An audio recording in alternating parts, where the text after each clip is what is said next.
Okay, so thank you for joining our journal club. For this week, I chose this paper, P53 and Parkin co-regulate mitophagy in bone marrow mesenchymal stem cells to promote the repair of early steroid-induced osteonecrosis of the femoral head. And I pasted the abstract if you want to go back and look afterwards. So just a brief introduction. So the bone marrow mesenchymal stem cells, or BMSCs, transplantation has been used to treat early steroid-induced necrosis of the femoral head, or ONFH. After the femoral head suffers avascular necrosis in oxidative stress environment, microenvironment forms in the osteonecrotic area. The transplanted BMSCs undergo a great deal of stress-induced apoptosis and senescence in this microenvironment.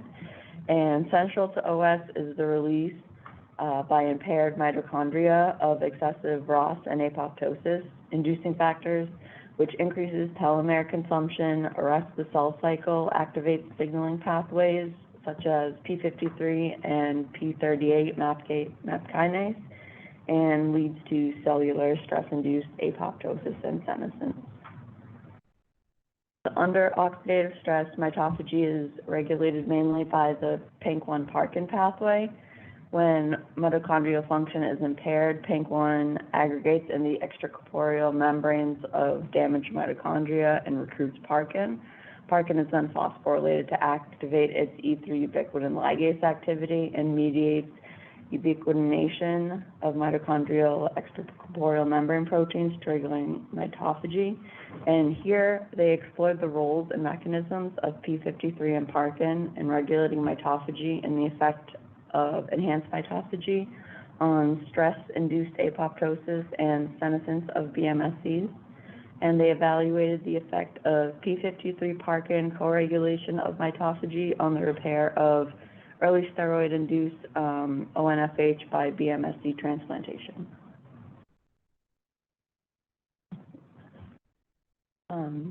So they induced osteogenic differentiation of BMSCs to confirm strong potential in vitro. And then in vivo, they administered LPS and methylprednisolone to establish early steroid-induced ONFH model in rabbits. And in the first figure, you can see a week 8 MRI image showing a mixed signal heights in the femoral head area, showing the difference between the control and the necrotic femoral head area. And the H&E staining also shows the medullary cavity that is started to fill with adipose tissue, you can see in between. And the trabecular bone had become thinner, and there were no osteoblast-related cells present here as well.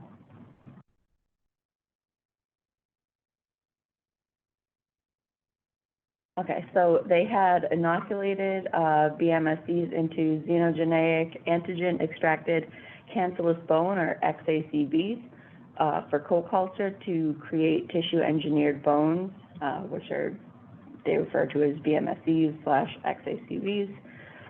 At day 6, they got these scanning electron microscope images of the BMSCs growing on the surface of the tissue-engineered bone, and they had good biocompatibility there. And then they transplanted the BMSCs and the tissue-engineered bone into the rabbits to repair the early steroid-induced osteonecrosis of the femoral head. And the control, instead of receiving the transplant, they were treated with the standard lesion debridement, which is how they would normally treat the osteonecrosis, which is what they're showing here. So, as you can see in the staining of H&E and Masson staining, only a small amount of new bone tissue had formed in the necrotic area of the tissue engineered group and the BMSC tissue engineered group, and no mature bone tissue was found. And there was no significant difference in the new area in the area of new bone formation and the levels of osteogenic markers. And because there was no significant difference between the groups, there was reason to speculate that there might be important factors affecting the survival and osteogenic differentiation of BMSCs in necrosis of the femoral head. So after necrosis of the femoral head, an OS microenvironment forms.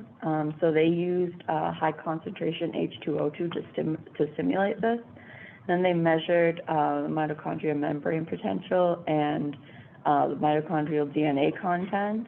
And the results showed that after the BMSCs were subjected to oxidative stress, the MMP decreased, mitochondrial function was impaired, which you can see in this graph right here, and the damaged mitochondria increased significantly as well, which you can see in these two graphs down here.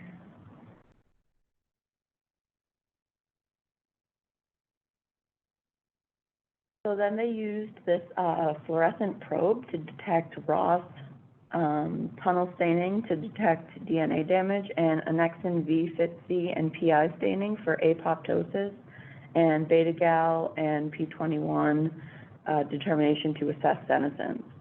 And the results showed with the increase of intracellular damaged mitochondria, Ross levels increased significantly, and DNA damage also increased as well, as you can see in the two graphs here.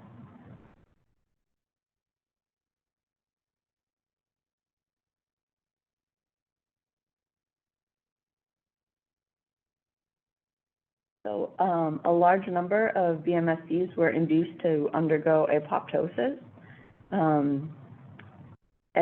Beta-gal activity increased in the surviving BMSCs, and the expression of aging-related proteins such as P21 and P16 was significantly increased, and the surviving BMSCs showed stress-induced aging. And the results showed that stress-induced apoptosis and aging of BMSCs were related to mitochondrial dysfunction and related to the accumulation of damaged mitochondria. So mitophagy mediated by the PINK1 Parkin pathway is most important to clear damaged mitochondria. So increasing the content of Parkin in cells can be expected to increase mitochondrial translocation of Parkin and thus enhance mitophagy. So they use the method lentiviral vector to transfect BMSCs to overexpress Parkin.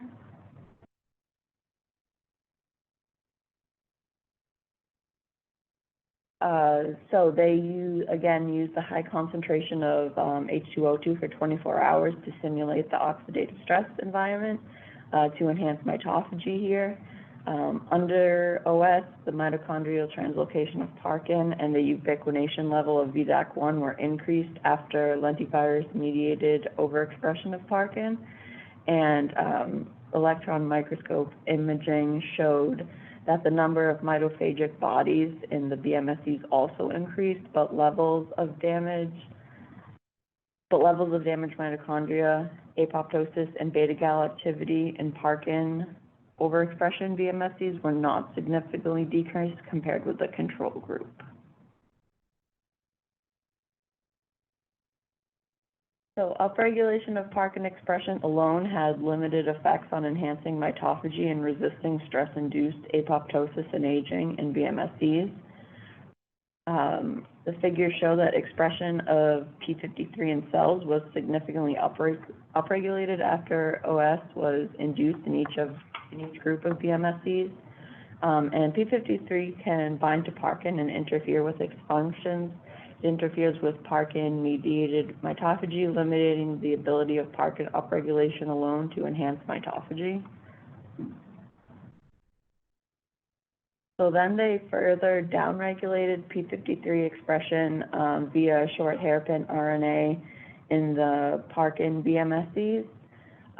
They performed qPCR and Western blot. The results confirmed that the BMSCs overexpressed Parkin, while P53 expression was significantly downregulated. And when treated with H2O2, the results showed that upregulation of Parkin and downregulation of P53 could increase the number of mitophagic bodies in BMSCs based on Parkin upregulation alone.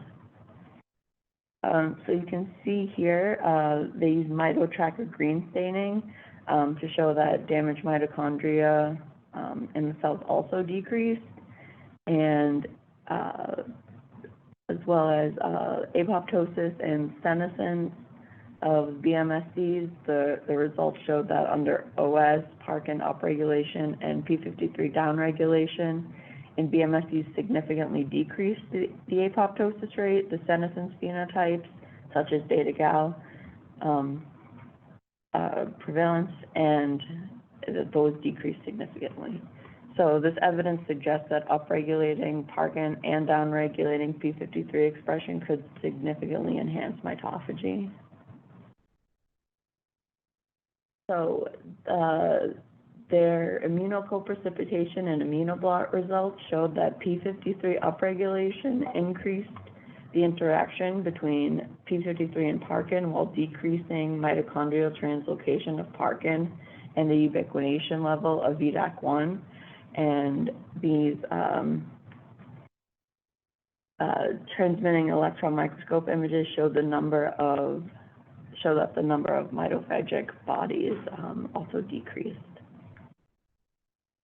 So then they used, again, the mitotracker green staining and mitochondrial DNA quantification to show that the damaged mitochondria in the cells was significantly increased, and that the mitochondrial translocation of Parkin and the ubiquination level of VDAC1 increased, the level of mitophagy increased, and the content of damaged mitochondria in the cells was significantly decreased. Upregulation of Parkin and downregulation of P53 significantly increased Parkin mitochondrial translocation and ubiquination of mitochondrial extracorporeal membrane proteins and significantly enhanced mitophagy.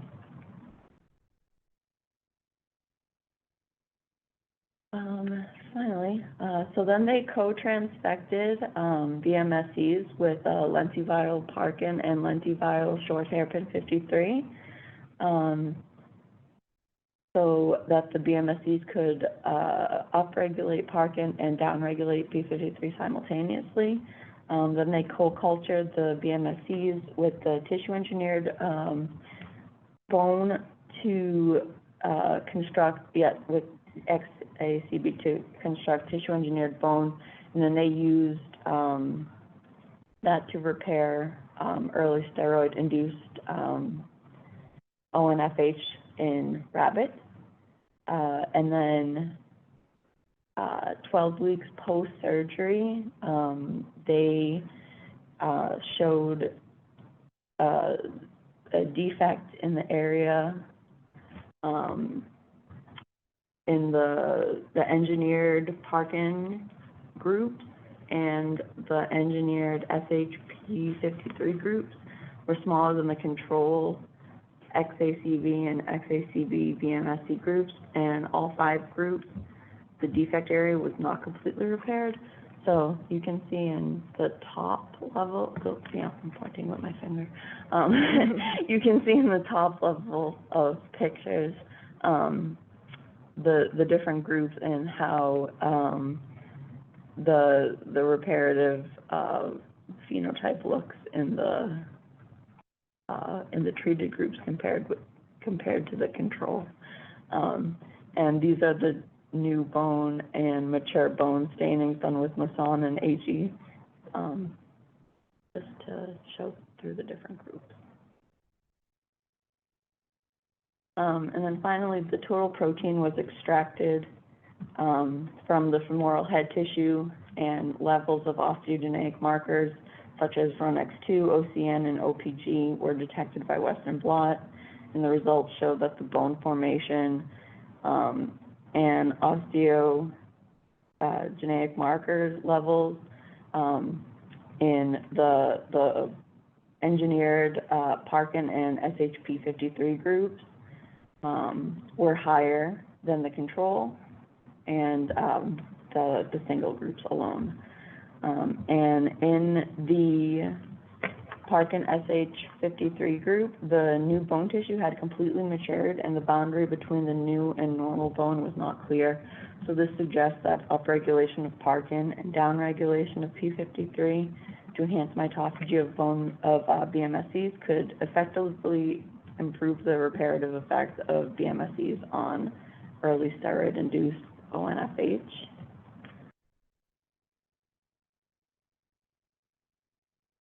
And so they confirmed the role and mechanism of P53 and Parkin in regulating mitophagy in bone marrow mesenchymal stem cells. And they proved that upregulating Parkin and downregulating P53 could significantly enhance mitophagy in BMSCs, resist BMSC stress-induced apoptosis and senescence, and effectively improve the reparative effect of BMSCs on early steroid-induced osteonecrosis of the femoral head.